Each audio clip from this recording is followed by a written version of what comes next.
All right. Hello, everyone. Welcome to Chapter 8.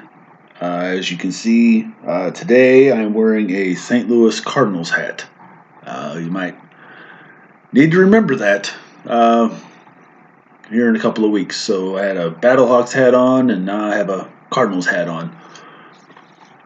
All right. So last week we discussed left versus right terrorism, and then next week we'll be discussing left versus right again, and international terrorism, what we're talking about this week, but all of that in the American context next week.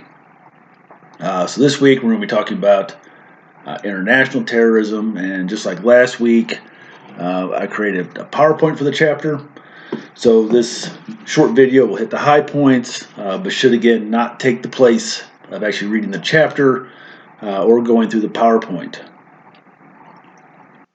All right, so international terrorism. International terrorism is terrorism that is used on the international level or the world stage to bring worldwide attention to a domestic conflict. It's a great way for even kind of low budget movements to get some exposure. Especially think about today's day and age. 24-hour news cycles, internet, social media. If things go viral, it doesn't take a whole lot for somebody to get some attention. The way media works now.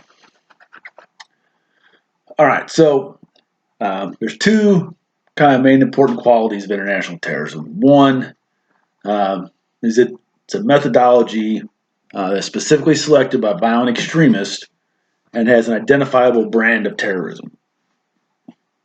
So international terrorism occurs when a target is an international symbol, and then the political, psychological effects go beyond simply a domestic agenda. So this should make you kind of think back to something we've already talked about, something we covered previously in this class. State terrorism is foreign policy. So I'll wait a minute, let you think about it. I'm sure all of you right now are like, oh yeah, state terrorism is foreign policy. I remember that. All right, so if you don't remember what it is, please go back and review because it's going to be important for what we're talking about here. All right, so it's important to remember that international terrorism does not necessarily have to happen, quote unquote, overseas. Okay, it could be an attack that takes place in the terrorist group's home country. So how is that? You think international, you think it's got to be overseas, but it doesn't, because international terrorism is just terrorism used on the world stage to draw attention, right? So if the terror group chose a domestic target that had international symbolism or was very important internationally, they're accomplishing that, right? So a domestic group could kidnap or attack tourists. They could attack diplomats. They could attack foreign business people. Okay, all those things would happen or could happen within their home country, but they have international implications and international symbolism. Okay, so of course the other option then is that international terrorists would actually go to somebody else's country and commit an act of terror in a different country. Attacks on things like embassies, international airliners, all of those things have unambiguous international implications. So if you're a domestic group and you attack an embassy, like literally nobody's wondering, man, what kind of statement are they trying to make? I wonder what their point is, right? Nobody wonders about that. You've made yourself pretty clear, and that would be an example of international terrorism that doesn't necessarily happen, quote unquote, overseas. Okay, so there's multiple terrorist environments. We've talked about some of these already, but if we're going to talk about international terrorism, it's important to define and describe these different environments. So there's international state, international dissident, international religious, international left wing, international right wing, and international criminal terrorism. International state terrorism in the modern era has mostly involved the use of proxy groups by radical regional powers. But it's also been used by global powers as well. So not just regional, but much bigger players than that. International dissident terrorism has been fairly common in the international scene. International dissident terrorism is some of the most common kinds of international terrorism.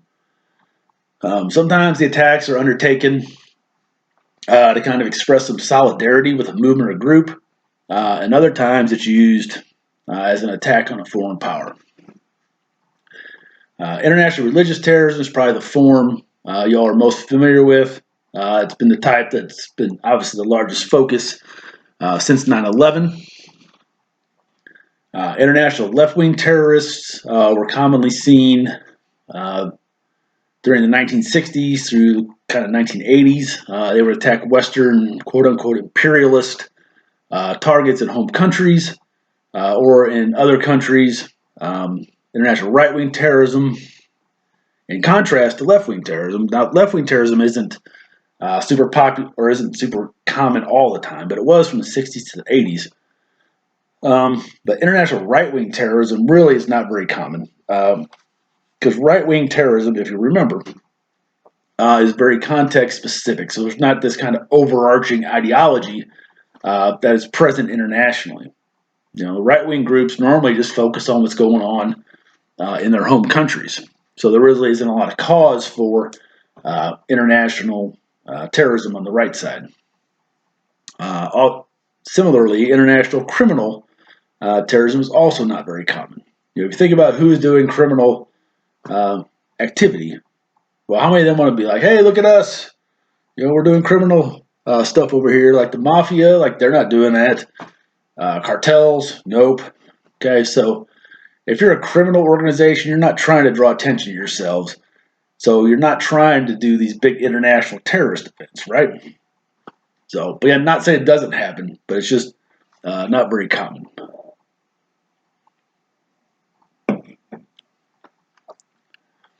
All right, so in addition to reasons such as drawing attention to one's own domestic kind of issues or problems, there's a variety of other reasons why a group would choose international terrorism as a strategy.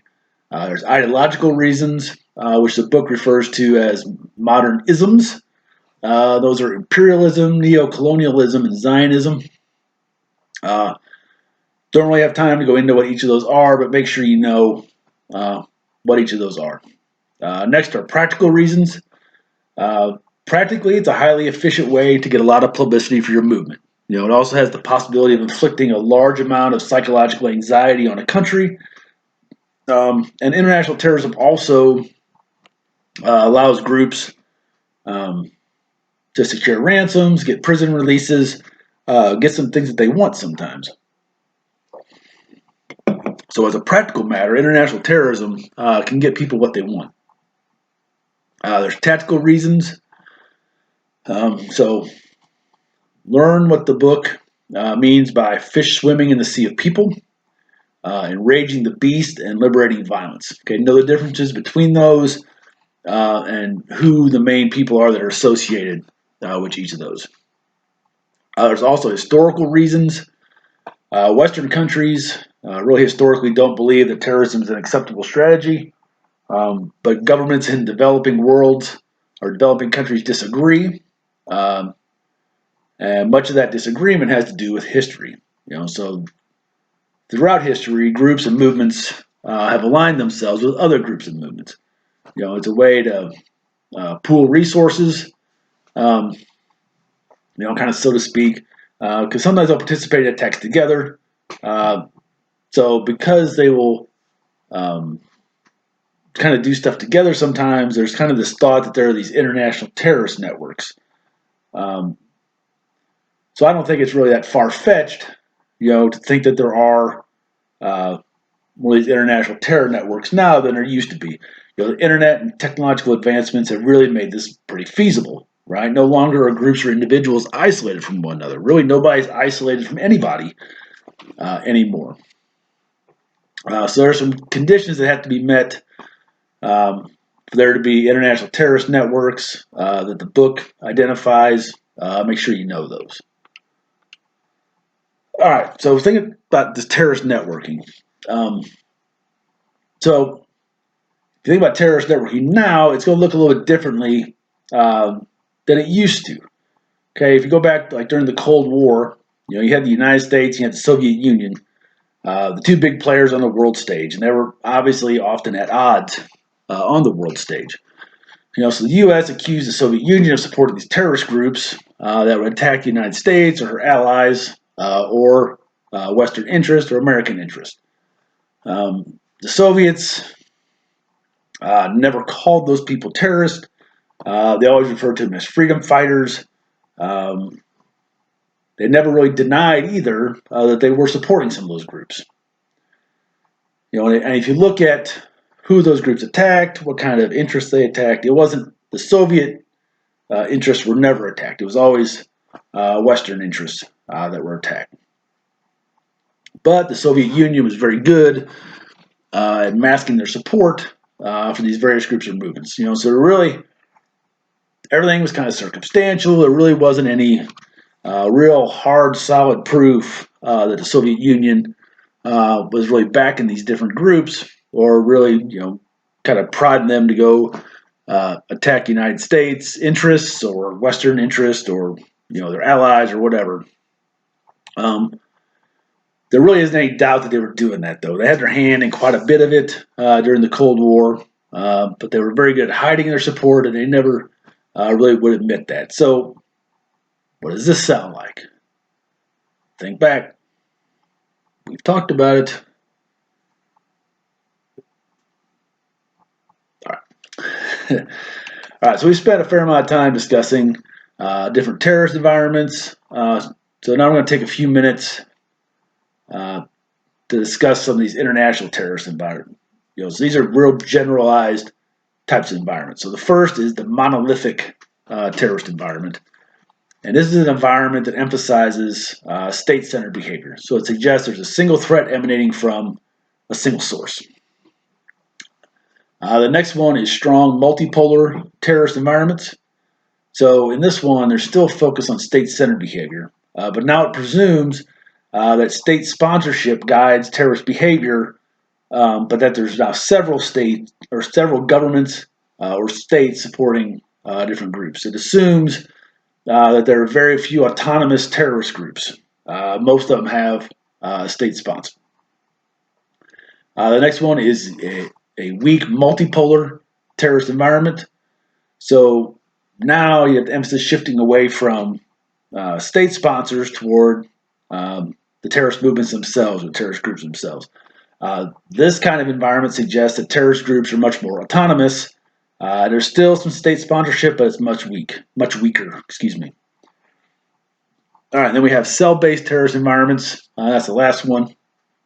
So in these, emphasis is centered on the actual movement itself. Maybe there's some state sponsorship, but groups and movements pretty much do whatever they want in those kind of environments.